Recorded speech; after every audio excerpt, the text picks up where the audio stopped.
frankly, my dear, I don't give a damn. Hey, I'm Amy and welcome back. Today I am checking Gone with the Wind off of my 1001 movie checklist. Right up top, I am going to point out that I am sick and there is construction going on next door. So if I look or sound sick or you hear some loud banging noises, it's probably that. I'll probably be saying this for the next couple of videos because I am recording a bunch of videos all at once in one day. So I really hope you don't get tired of hearing that over the next couple of videos. But on with Gone with the Wind. I was very reluctant to want to watch this movie because of the sheer length of it. It is almost 4 hours long, and it's so long that they had to put it on 2 DVDs. Yes, I'm talking DVDs, not VHS tapes like the Titanic or the Schindler's List VHS tapes. No, 2 DVDs, part 1 and part 2.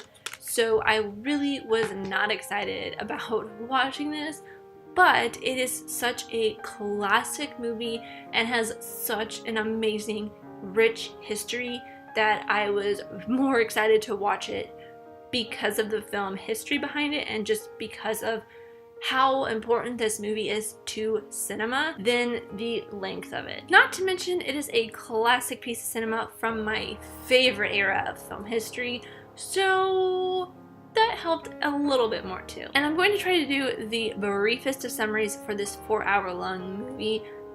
Try is the operative word. Set before, during, and after the American Civil War, young, headstrong, and manipulative Scarlett O'Hara yearns for the man she loves, Ashley Wilkes, who is set to marry his cousin Melanie Hamilton. She continues to pine over Ashley through the war, multiple husbands, and starting her own business while learning about life and the man she truly loves, Rhett Butler. The history on the production of this film is so fascinating to me that I'm actually going to break out the book segment again because the book just dove into some of the really fascinating parts of this film's history. Producer David O. Selznick wanted every single frame of this movie to be extremely lavish and grand, just like the Old South was back during the Civil War. And in this process, he went through 3 different directors, 1 directing the first half and 2 directing the second half, giving both parts kind of different feels. He set fire to surviving King Kong sets to set as the backdrop for Atlanta burning down, and he gathered enough extras to start another army. The book also points out that Gone with the Wind portrays testy and complex subjects in history much more nicely, with happy and devoted slaves and Ashley even being a part of the Ku Klux Klan, which to me felt like a very understated moment. I'd almost missed kind of what they were talking about. It was just very subtle and kind of hinted at, and some of the scenes in this film are the most beautiful and symbolic films in film history. Scenes like Scarlett looking for the doctor in a field of injured Confederate soldiers, Rhett, Scarlett, and Melanie fleeing a burning Atlanta to go back home to Tara, Rhett carrying Scarlett up the stairs through the shadows. Not to mention that this film was made in Technicolor, so everything just popped and was so beautiful on screen. Pastel colors for the women's dresses before the war, and deep reds to symbolize passion. I feel like the length of this movie comes from the title cards. The overture, intermission, and exit music title cards are at least 3 to 5 minutes a piece, which gives this movie an extra 10 to 15 minute runtime. But these title cards are backed up by the way they do their credits, kind of like a play. I've never really seen something done in this format, and I thought it was really cool, especially since this is based on a book. I've never really seen credits like this done before, even in older films,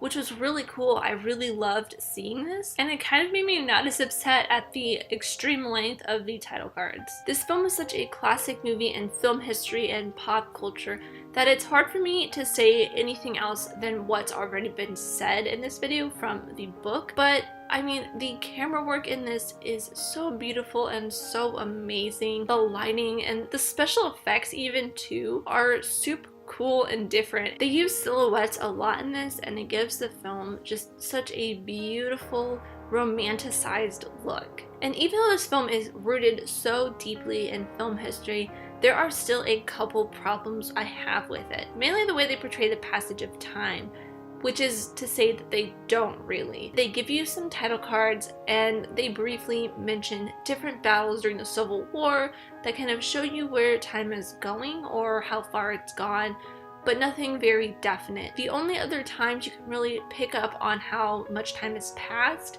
is the ages of the children towards the end of the first part and throughout the second part. And the other thing is Scarlett O'Hara's character, which I don't think really can be helped from the movie. It's more based on what she was like in the book, so it's not something I have a super huge problem with, because without the way Scarlett O'Hara's character is, we wouldn't really have this amazing cinematic classic. But I just really disliked her character for being the protagonist. She's such a horrible person, a horrible woman, mother, friend, and she only thinks of herself. Even when she's trying to do good for other people or for the plantation she grew up on, everything she does is to do something better for herself. She doesn't really make an arc at all. She starts out as this very stereotypical, spoiled Southern girl who just wants Ashley Wilkes and will do anything to get him, and nothing will stop her, and everything she does is to get him. Throughout the film, she'll just do little leapfrogs of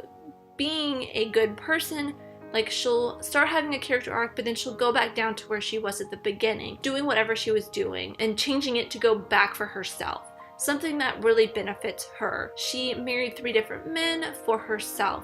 She started a business for herself so she would never be hungry and she would be rich again. She married Rhett Butler because she thought she loved him and he really loved her, but she only married him because she wanted the riches. And when he leaves her at the end, when she says that she really does love him, she declares to herself that she will get him back. She will find a way to get him back. I think overall, that's just for her. She just wants to be really, really rich again. I mean, she's still already pretty rich because she has this lumber business, but she's still just doing it for her gratification and for her fulfillment. The reason I love films from this era, the 50s and the 40s, is because they are such romanticized movies. Even if they're not a romantic movie, they still just have this feel about them that makes them so beautiful and romantic. And you can see inspiration from this film in pop culture references all over, like the scene from the Carol Burnett show. That gown is gorgeous. Thank you. I saw it in the window and I just couldn't resist it. It also sets up that very stereotypical relationship where one person has feelings for another person, but doesn't really realize their feelings for the first person until the first person rejects them or leaves. This is the type of storyline that has always really bothered me, and one of the reasons I'm not a huge fan of romance films. It still really bothered me in this film, but it took a backseat to the beautiful wonderment and history of this film. When picking a clip for Gone with the Wind, I had no other choice but the obvious, the film's most iconic line. Frankly, my dear, I don't give a damn.